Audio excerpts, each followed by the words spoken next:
First பார்த்தீங்கன்னா உங்களோட மொபைலோட பிக்சார்ட் ஆப் ஓப்பன் பண்ணிக்கோங்க. ஆப் ஓப்பன் பண்ணிங்கன்னா இந்த மாதிரி தான் வரும். ஃபஸ்ட்டு கீழே பார்த்தீங்கன்னா ஒரு ப்ளஸ் இருக்குது பார்த்தீங்களா, அதை ஓப்பன் பண்ணுங்கள். ஓப்பன் பண்ணிங்கன்னா நிறைய ஆப்ஷன் வரும். அந்த ஆப்ஷனில் முதல்ல எடிட் எ ஃபோட்டோன்னு ஒரு ஆப்ஷன் இருக்கும், அதை ஓப்பன் பண்ணுங்கள். ஓப்பன் பண்ணதுக்கப்புறம் நான் கொடுத்துருக்க பேக்ரவுண்டை ஃபஸ்ட்டு செலக்ட் பண்ணிக்கோங்க. செலக்ட் பண்ணதுக்கப்புறம் நீங்கள் இதில் எதுவுமே மாற்ற வேணாம். கீழே ஸ்க்ரால் பண்ணிட்டு வந்தீங்கன்னா ஆட் ஃபோட்டோ அப்படின்னு ஒரு ஆப்ஷன் இருக்கும். அதுக்குள்ளே போய் ஒரு 2 ஃபோட்டோ மட்டும் செலக்ட் பண்ணிக்கோங்க.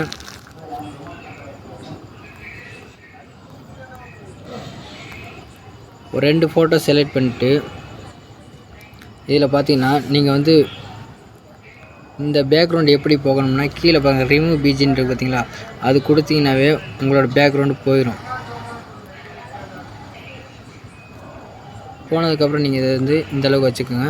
அடுத்து இந்த ஃபோட்டோ பார்த்திங்கன்னா ஒரு ஃபோட்டோ பெருசாக வச்சுக்கோங்க. இந்தளவுக்கு பெருசாக வச்சுக்கோங்க. வச்சுட்டு எரேஸரை ஓப்பன் பண்ணி ஃபுல்லாக ஹார்ட்னஸ் கம்மி பண்ணிட்டு இதை எரேஸ் பண்ணிடலாம். இந்த மாதிரி எரேஸ் பண்ணிட்டு வேறு டிக் கொடுத்துட்டு அடுத்து பார்த்தீங்கன்னா இன்னொரு ஃபோட்டோ இருக்குது பார்த்தீங்களா, இந்த ஃபோட்டோ அதே மாதிரி கொஞ்சம் இந்தளவுக்கு வச்சுக்கிட்டு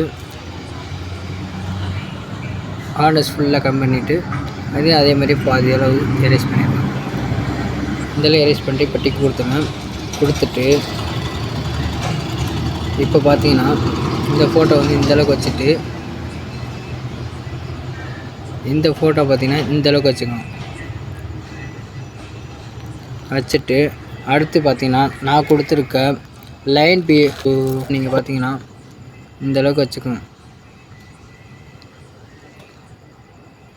இந்தளவுக்கு வச்சுட்டு இது மூவ் டவுன் கொடுத்துருங்க.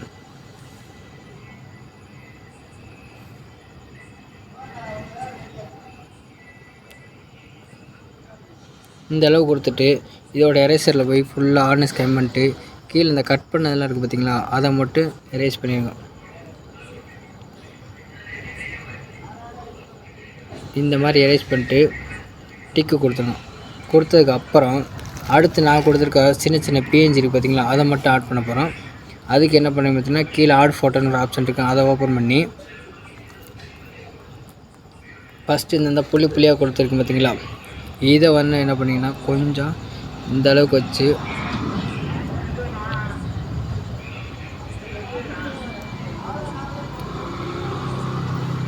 இந்தளவுக்கு ஃபுல்லாக வச்சுக்கோங்க. வச்சுட்டு இதை அப்படியே கொண்டு கீழே வச்சுருங்க. கீழே வச்சு கீழே அப்படியே ஸ்க்ரால் பண்ணிங்கன்னா பிளெண்டுன்னு ஒரு ஆப்ஷன் இருக்குது, அதில் போய் ஸ்க்ரீன் கொடுத்துருங்க. ஸ்க்ரீன் கொடுத்துட்டினாவே அது உங்களுக்கு எல்லாம் போயிடும். அப்புறம் என்ன பார்த்தீங்கன்னா அடுத்து ஒரு சின்ன பிஎன்ஜி இருக்குது ஃபயர், அதை ஆட் பண்ணிக்கலாம். அதுக்கு என்ன பண்ணால் ஆட் ஃபோட்டோ கொடுத்து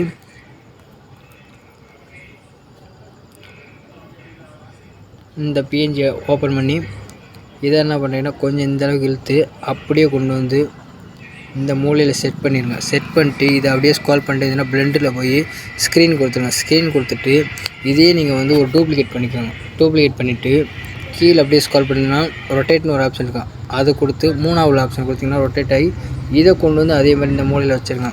வச்சதுக்கப்புறம் இன்னும் ஒரே ஒரு டெக்ஸ்ட் பேஜ் மட்டும் இருக்குது, அதை மட்டும் ஆட் பண்ணிக்கலாம். அதுக்கு என்ன பண்ணுறீங்கன்னு பார்த்தீங்கன்னா நான் கொடுத்துருக்க டெக்ஸ்ட் பேஜ் ஓப்பன் பண்ணி இந்தளவுக்கு வச்சுக்கோங்க. இந்தளவுக்கு வச்சுட்டு அதை அப்படியே கொண்டு கீழே வச்சுருங்க. கீழே வச்சுட்டு மேலே பார்த்தீங்கன்னா டிக் ஆப்ஷன் இருக்கும், அந்த டிக் ஆப்ஷனை கொடுத்து சேவ் பண்ணிக்கோங்க. சேவ் பண்ணதுக்கப்புறம் அவளை பார்த்துட்டிங்கன்னா கீழே பார்த்தீங்கன்னா எஃபெக்ட்ஸ்னு ஒரு ஆப்ஷன் இருக்கும், அந்த எஃபெக்ட்ஸை ஓப்பன் பண்ணிங்கன்னா ஹெச்டிஆர் எஃபெக்ட்னு ஒரு எஃபெக்ட் இருக்கும், அதை கொடுத்துட்டிங்கன்னா உங்களுக்கு உங்களோட பேனர் டார்க்காக தெரியும். டார்க்காக தெரிஞ்சோடனே மேலே பார்த்தீங்கன்னா டவுன்லோட் ஆப்ஷன் இருக்கும், அதை கொடுத்து நீங்கள் டவுன்லோட் பண்ணிக்கோங்க. இதாங்க வீடியோ முடிஞ்சிச்சு. அடுத்த வீடியோவில் பார்க்கலாம். இந்த வீடியோ உங்களுக்கு பிடிச்சிருந்துச்சுன்னா லைக் பண்ணுங்கள், ஷேர் பண்ணுங்கள். தேங்க்ஸ் ஃபார் வாட்சிங்.